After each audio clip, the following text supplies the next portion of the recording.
Zoom culturel. Zoom culturel, une émission hebdomadaire de Radio Lomé. Information, interview, reportage. Tout sur les activités culturelles au Togo, en Afrique et dans le monde. Mesdames et messieurs, bonsoir et bienvenue si vous nous rejoignez sur la mer des radios à l'heure du Zoom culturel. Lieutenant, ingénieur informatique dans l'armée américaine au Pentagone aux États-Unis, Komi Afetié est l'auteur du livre « À la poursuite de mon rêve » dédicacé samedi dernier à Lomé. Cet ouvrage de 132 pages, structuré en 12 chapitres et publié aux éditions Ascendant Presse, est une histoire époustouflante d'un immigrant africain en Amérique. À découvrir dans quelques instants dans cette page culturelle. Zoom culturel, une émission hebdomadaire de Radio Lomé. Information, interview, reportage. Tout sur les activités culturelles au Togo, en Afrique et dans le monde. Et puis retenez que le FESPACO, le plus grand festival du cinéma africain, a refermé ses portes samedi dernier à Ouagadougou avec le sacre du film The Messi of the Jungle du jeune réalisateur rwandais Joël Karekezi qui a décroché les talons d'or de Yenenga. Écoutez Radio Lomé et vous avez tout le Togo dans votre maison. Monsieur Komi Afetié, bonjour. Bonjour Geneviève. Vous êtes un écrivain, vous êtes un officier de l'armée américaine et vous êtes un Togolais aux États-Unis. Vous avez écrit un livre intitulé « À la poursuite de mon rêve ». Alors, dites-nous pourquoi le choix de ce titre, « La poursuite de mon rêve », pour votre premier livre. Geneviève, j'ai choisi le titre « À la poursuite de mon rêve » pour une raison si simple. Chaque personne que j'ai rencontrée a un rêve, a un désir de faire quelque chose. J'ai vu que ce n'était pas moi seul. Alors pour capturer l'idée de vie que nous tous nous menons ou bien nous voulons mener, j'ai choisi ce titre, « À la poursuite de mon rêve », pour englober toutes ces personnes aussi qui poursuivent leurs rêves. Ok, je n'ai pas encore parcouru l'ouvrage, le livre, mais j'ai vu que l'ouvrage, c'est un livre autobiographique. Et en quoi ce livre reflète votre parcours au Togo ici? Vous avez vécu dans le quartier Adéoui. En quoi ce livre reflète votre parcours de Adéoui jusqu'au Pentagone? Mon livre est divisé en deux parties. La première partie, j'ai parlé de mon enfance ici, là où j'ai grandi, à Tokoin-Doumassessé, communément appelé Adéoui. Voilà. Et j'ai fait les études primaires à l'école primaire publique de Doumassessé. Et ensuite, je suis parti au CEG Tokoin Nord et au lycée technique d'Adido Gomé, et ensuite au campus de l'université de Lomé. Et de là, je suis parti aux États-Unis. Donc le livre retrace un peu mon parcours de mon enfance jusqu'à mon travail actuel au Pentagone. J'ai essayé de faire voir aux auteurs ma vie, mes conditions, comment j'ai grandi, mes difficultés que j'ai rencontrées pour arriver là où je suis aujourd'hui. Et dans la deuxième partie, j'ai essayé de mentionner, tout au long de mon parcours, j'ai appris certains principes qui m'ont aidé dans la poursuite de mon rêve. Et j'ai partagé ces principes avec ceux qui vont bien lire le livre pour qu'eux aussi puissent partir ou bien même redoubler d'efforts s'ils sont déjà à la poursuite de leur propre rêve. À part votre vie décrite dans le livre, quels sont les autres thèmes que vous avez abordés dans l'œuvre? Les thèmes abordés dans le livre sont centralisés sur la vision, comment avoir une vision personnelle de nos vies. Et j'ai parlé de la discipline, comment être discipliné, des facteurs qui rentrent dans la poursuite de nos rêves, comment gérer notre temps, comment persévérer face aux situations des fois impossibles et comment redoubler d'efforts, comment se réorienter après les échecs. Et j'ai parlé du rôle du pardon, de l'amour, de la foi, des choses qui vraiment nous sont très importantes mais qu'on ne nous enseigne pas des fois à l'école. Et aussi j'ai parlé de la fixation des objectifs parce que pour réussir, il faut se fixer des objectifs. Donc les thèmes varient mais qui englobent généralement notre vie, notre parcours sur Terre. Et quel est le principal message que vous partagez à travers vos écrits dans Chasing My Dream? Le principal message, c'est de pouvoir illustrer à tout un chacun de nous que Moi, j'ai grandi ici et je suis né d'une famille modeste. Mon papa a travaillé pour la S3G et il est retraité. Et je n'étais qu'un enfant du quartier. Et si aujourd'hui je me retrouve au Pentagone en tant qu'officier ingénieur, il y a certaines choses que j'ai apprises. Donc le message, c'est de pouvoir donner espoir à ceux qui essaient ce que moi j'ai déjà essayé, ou bien ceux qui sont coincés quelque part et veulent se redécouvrir, ceux qui pensent qu'ils ont eu l'échec dans un domaine donné et que c'est fini, de repenser ça. Car j'ai appliqué pour aller aux États-Unis, j'ai demandé le visa pendant 4 années.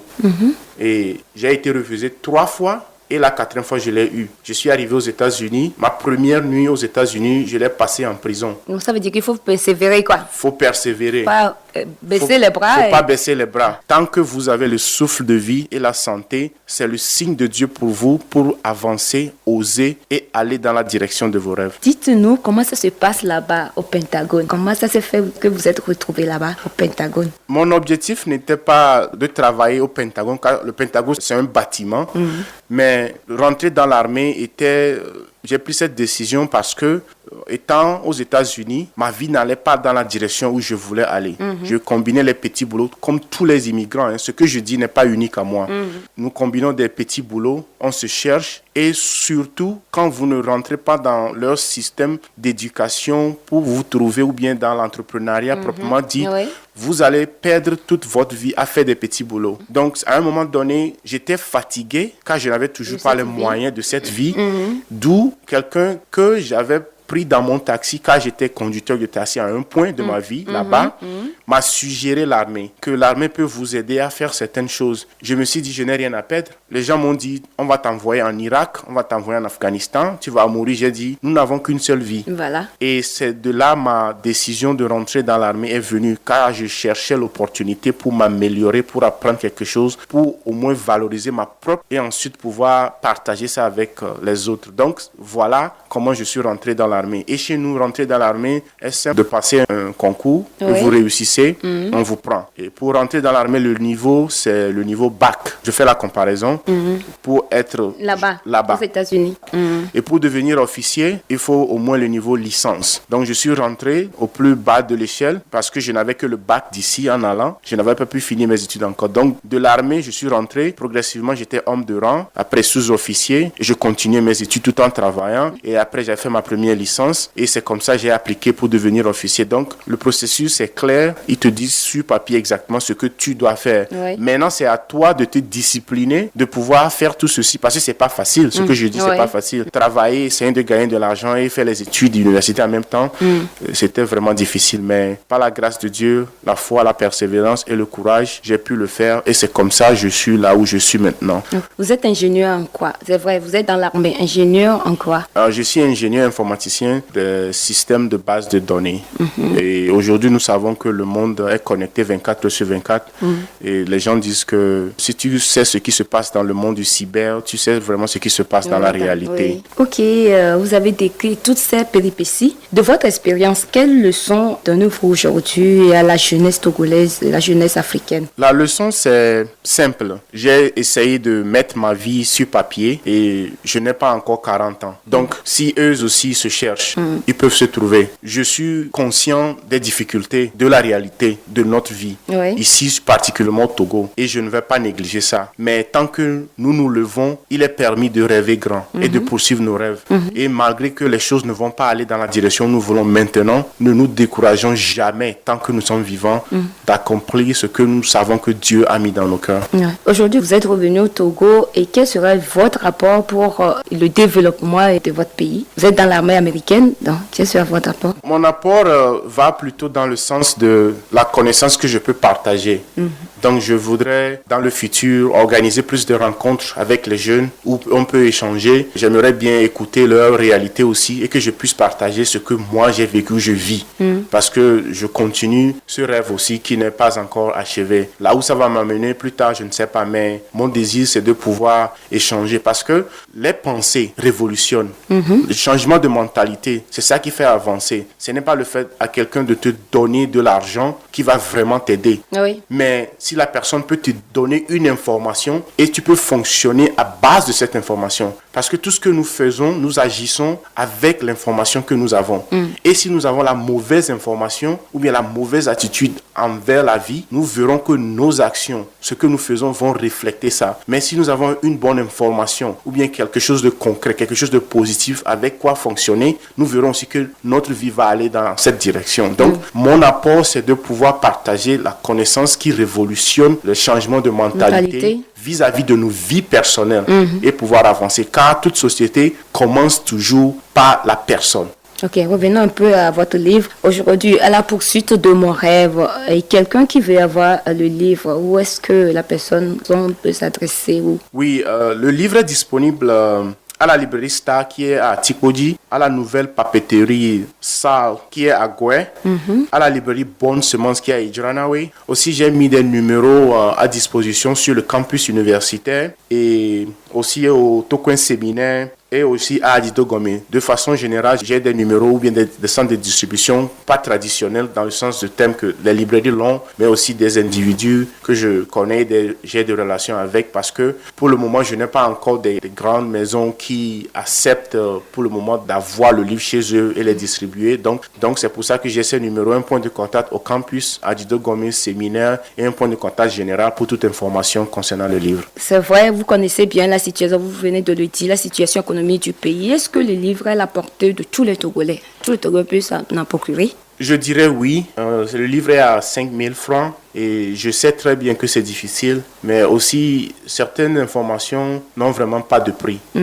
Parce que nous pouvons faire une éducation de l'école primaire jusqu'au doctorat. On ne nous enseigne jamais comment se fixer des objectifs. Alors que sans objectif, est-ce qu'on peut arriver à une destination que nous n'avons pas en tête? Non. On ne peut jamais. Donc, nous devons avoir cette information pour guider nos vies. Et je sais que tout le monde ne pourrait pas se procurer du livre. Et même si c'est 2 personnes qui se réunissent pour se procurer du livre, ou 3 personnes, ou bien 4 même personnes, et en rotation, ils peuvent lire, partager l'information qui est dedans. Mon objectif, c'est de pouvoir partager ce que j'ai appris.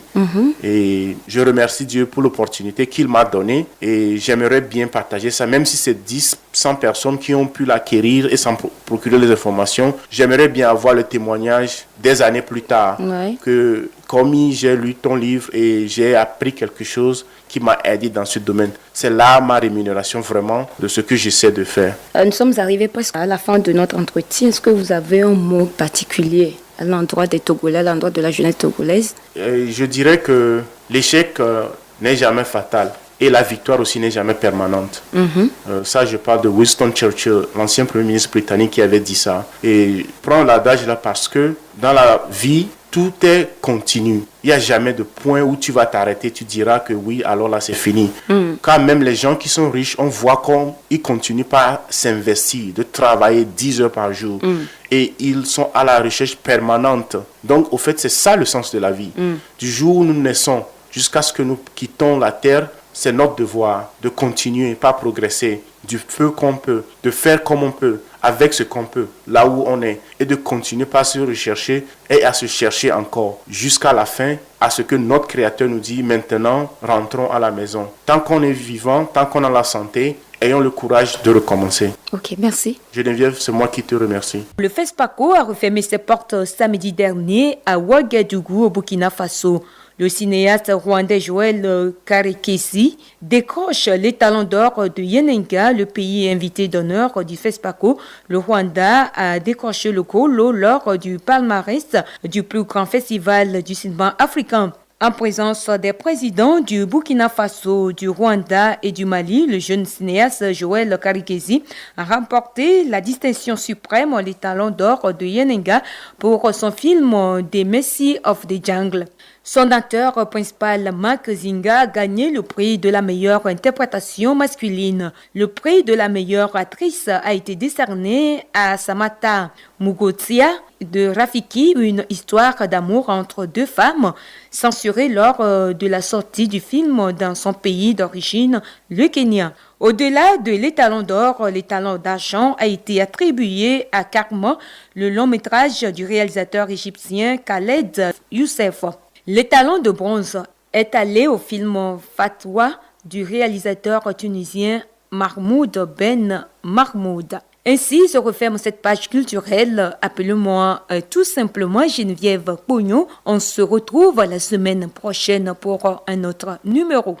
Zoom culturel, une émission hebdomadaire de Radio Lomé.